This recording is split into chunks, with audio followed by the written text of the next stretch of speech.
New lecture, everyone. In this lecture, we will do pi donut, which I'm sure all of you have used earlier. But we will additionally do two new charts. One is the pi of pi and the other is bar of pi. Let's start with the basic pie chart. So the basic pie chart is very simple. It's a circle where every single slice is representing the sales value. So we have 17 subcategories, and obviously each one of these slices is telling me the value of one single subcategory.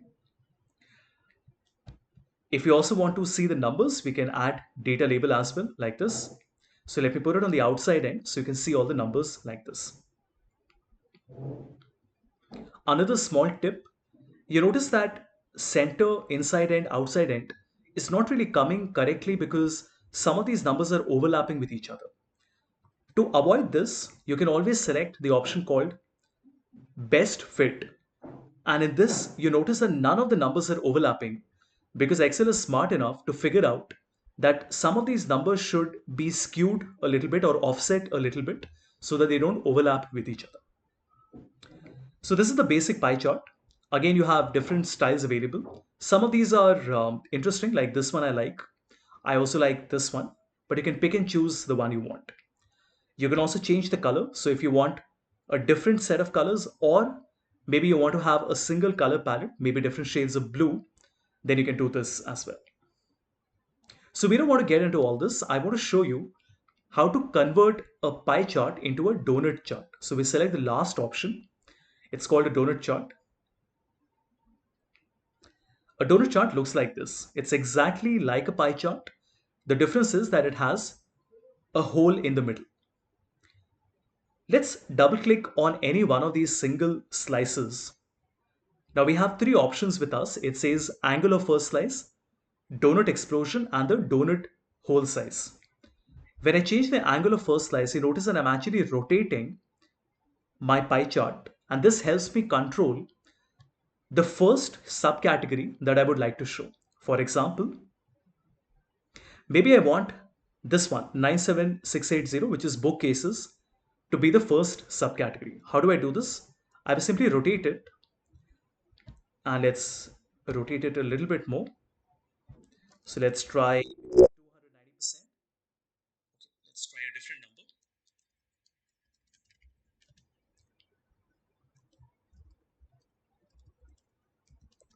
Okay. As you can see now, I have selected the angle of first slice is 308%. Why? So that bookcases becomes the first subcategory that I'm presenting to the audience. If you select any one of these subcategories, you can also click on point explosion and then increase the degree, and this allows you to just explode that particular slice, which makes it come out of the pipe. Remember, you can do this with different slices as well. So here, if you notice, I have two different slices that I have exploded. If you don't select a specific slice, then what happens is that every single slice will get exploded. For example, let me change this back to 0%.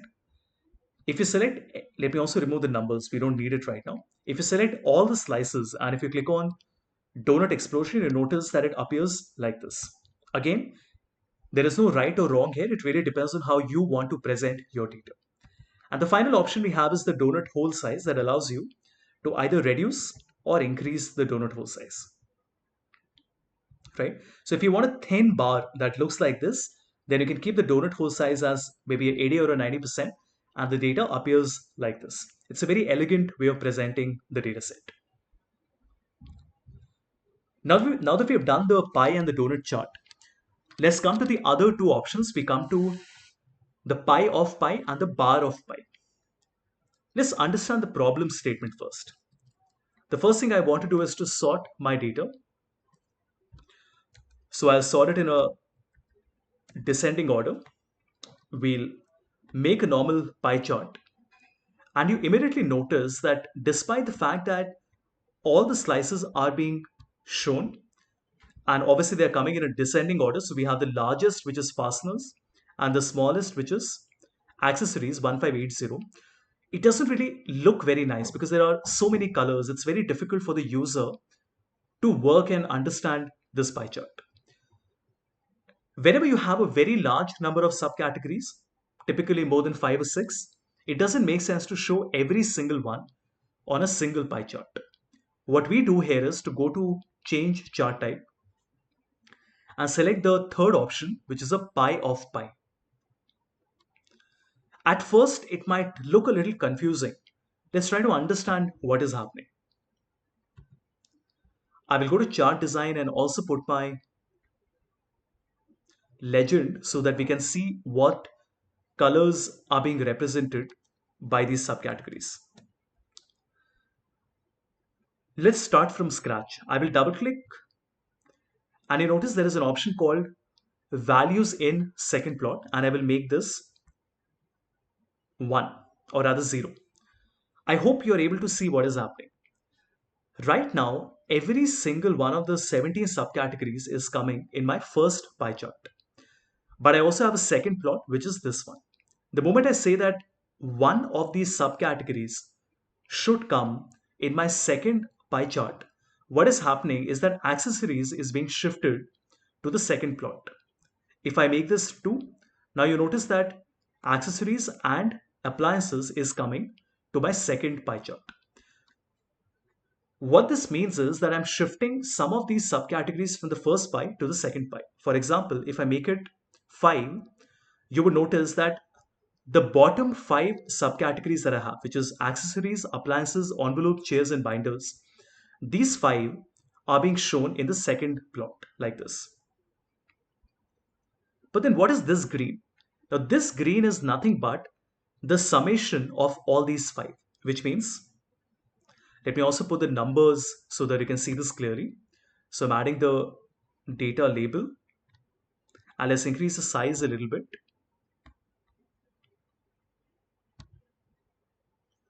All right. So what is happening? If I add up these 5 numbers, remember these 5 are the bottom 5 subcategories that I have. If I add up these 5 numbers, what number do I get? I get 50,456, which means that very smartly, what we have accomplished using a pie of pie is that all the bottom 5 subcategories have been grouped into a single subcategory, which is this 50,456. But how do I see the details of the bottom 5? I can see that in a different pie chart, which is showing me the bottom 5 like this. Makes sense, right? Let me double click once again. And obviously you can control it. So you can choose how many of these values should be shown in the second plot. For example, if I make it 10, this means that, or let's say we make it 50. Now think about it. What is happening? The first pie chart is showing me my top 3 subcategories. So we have fasteners, which is, or rather my top 2. So my fasteners is 98,000, bookcases is 97,000. And what is this green? This green is the combination of the rest of the 15 subcategories. Makes sense, right? Obviously, you can change the gap width. So you can either make the pie charts come very close to each other, or you can create a little bit of distance. You can also change the size of the second plot size. So if you make it 100% or rather 200%, then the second plot becomes larger and the first one becomes smaller. And if you keep it at 100%, then both of them will appear as the same size. You can mix and match and see which one you like to use. But that's not all. There are other ways of working with it. So what I want to do is to make the values, what I want to do is to make the values in the second plot 5, so that the first one is showing me all my subcategories except the bottom 5, which I can see in the second plot. Now let's see what I want to do. There is an option that says that the series is being split by the position. So if you wondered why are these bottom 5 being shown on the second plot, the reason is because we chose the split series by the position. So it showed us the bottom 5 subcategories. But I can change this. How do we do that? I can change it to value. And again, you notice when I make the value as the split, I can say that out of the 17 subcategories, any subcategory that is below 30,000 should be shown in the second plot. So before we do this, let's see how many subcategories are below 30,000. So we have phone, storage, supplies, table, binder, chairs, envelopes, appliances, and accessories. So we have these 9 subcategories that are below 30,000. What do we want to do? We want to make sure we have selected split series by value, and in value we can say 30,000, and very smartly Excel has selected all the subcategories that are below 30. If you notice, all of these are values below 30, and only these values are being shown in the second plot. And what is the sum of all these values? It is 142,000. Makes sense, right? For example, if I wrote a formula and I said equal to SUMIF, and in all these numbers, I want to find out the criteria as greater than equal to 30,000. What result will I get? I will get, or rather less than equal to 30,000. I will get 142234, which is the same number that we're getting here, right? Very smart, saves you a lot of time. Let's do that once again. We have a third option called the percentage value. Here we can choose the percentage. Again, it makes sense.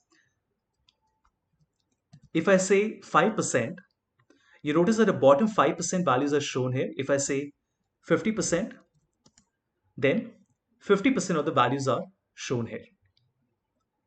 Think about it. If I said 20%, again, it is the same. If I say 10%, then it looks a little different. What does it mean? It means that these subcategories that are being shown are the top 10% of your data, and all the rest are being shown here. And finally, we also have a custom. So in custom, there really is no option that you have. You can only change the pie explosion, gap width, and the second plot size, right? So if I choose one, right, I can change the pie explosion. This way, I can make the specific area that I selected explode a little bit like this. So I hope you understood the entire example. It's very, very handy. Whenever you're working with a pie chart that has a very large number of subcategories, you will have to work with the pie of pie. The next chart is exactly the same. The difference is that rather than showing it as a pie and a pie, it shows a pie and a bar like this. So I'll just give you one example. Let's say we want to show all the values which are below 25,000 in the second plot. You notice that all the values that are below 25,000 are shown in the bar chart. Very simple. So it's exactly like a pie of pie, and you can use either one of them. Personally, I like to use the pie and the bar, which is the bar of pie, because this makes more sense because you can see all the numbers clearly. It doesn't really make a lot of sense to show two pie charts, but I'll leave that decision up to you. But definitely learn it, practice it, and keep the pie of pie and the bar of pie in your arsenal, because there are lots of cases where there are so many subcategories and you don't want to show all of them at the same time.